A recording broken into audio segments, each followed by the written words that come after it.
My name's Doug Batten, and today I'm going to be teaching you through question page 202, number 15 in our grade 12 calculus textbooks. And we're going to be looking at lowering a fuel cost, and we will be doing this by optimization. So today we're going to be working through text page 202, number 15. Question number 15 asks, the cost of fuel per kilometer for a truck traveling v kilometers per hour is given. This is our given equation. What this represents, c is the variable for cost, v is the variable for kilometers per hour, so velocity. And our original given equation is v over 100 plus 25 over v. This is the equation that we're going to be using throughout the problem. It's the equation that we're going to be optimizing to find lowest fuel costs and other things like that. So for question A, what speed will result in the lowest fuel cost per kilometer? This is an optimization question, so we have to remember that speed is the variable that we are solving for, but cost per kilometer. So we need to use this variable right here is the variable we are going to be optimizing, cost. So what we're going to do is we're going to write down our original equation here, the given that's up here. And I like to set up for chain rule when I'm differentiating because I find it easier. So what we have here is I brought this term into a fraction in front of a variable, and I've taken this v and added a negative exponent to it so that it can be used like a chain rule as well. And we're going to come down to this step here. This is the differentiated equation. So assuming we know how to differentiate this, bringing down the minus sign, taking away the v, we now want to optimize this equation. So what we have to do is set the equation equal to 0.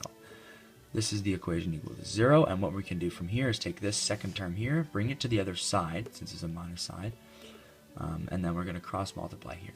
So 2500 should equal v squared, and squaring both sides, v should equal 50 kilometers an hour. Final sentence answer, the speed at which the lowest fuel cost will occur at 50 kilometers per hour. Question B.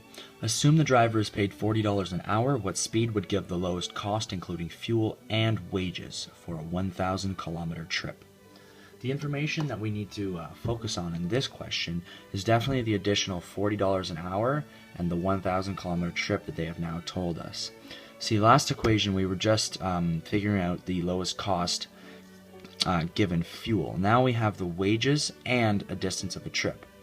So what we can do with this distance here is we know that the equation dVt, the dVt is a dVt triangle representing distance, velocity, and time. So distance equals velocity times time, and since we want to solve for time, we're going to use the equation t equals d over v. Because we know our distance and velocity is what we're solving for, we're going to set this up to equal t equals 1,000 over v. Now, we need to multiply both sides by 40, and the reason is because we are dealing with a $40 per hour charge. So we know we're going to have to multiply it by 40 anyway, so we might as well do that now. So our final equation for representing the cost of what the driver is going to be paid, this is what this equation represents here. So what we're going to do for this question is we're going to take that equation, we're going to take the 1,000 kilometer trip, we're going to take our original equation, and what we're going to do is we're going to form a new equation that we need to optimize. So here's our equation for this question. It's going to equal c equals 1,000 bracket v over 100 plus 25 over v, which is our original equation, plus 40,000 over v. So what this equation means is this 1,000 is added in for the 1,000 kilometer trip. We know that this original equation that we were given before in the old question is the original cost per kilometer. Now we know how long our distance is and we know how many kilometers are in the trip, so we have to multiply that 1,000 into these brackets. This equation over here, this term over here, is representing the cost for the driver, which we figured out and organized over here. This entire equation is what we're going to optimize for the cost of fuel and wages now. So we take the 1,000 and we can expand that into the brackets there to equal 1,000 v over 100 and 25,000 over v. Simplify these two terms down to equal 65,000 over v. And now we are going to set up, like we did in the old equation, for optimization, which is the step of differentiating.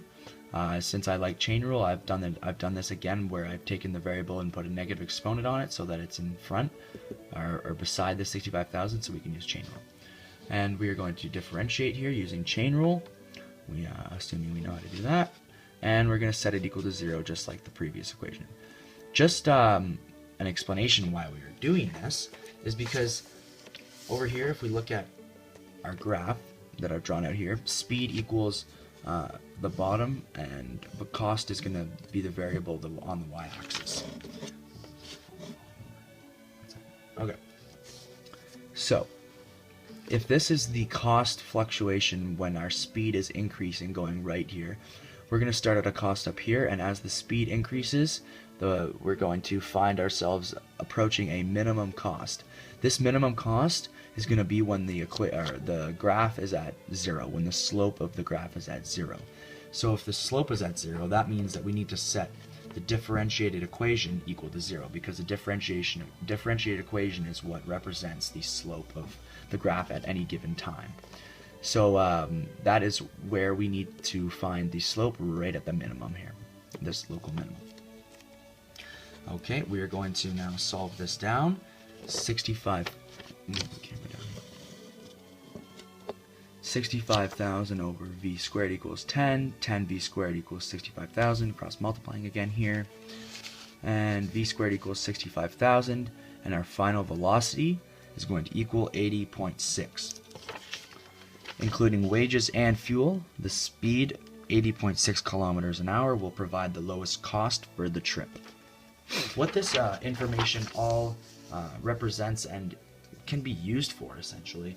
An example is a shipment company. Imagine you are a owner of a shipment company and you are organizing trips and the drivers, and you have to figure out what is the lowest cost that I can essentially charge in order to ship my product. You're going to need to implement also, like this question, the cost of paying your drivers, the cost of fuel, and how long your distance of trip is.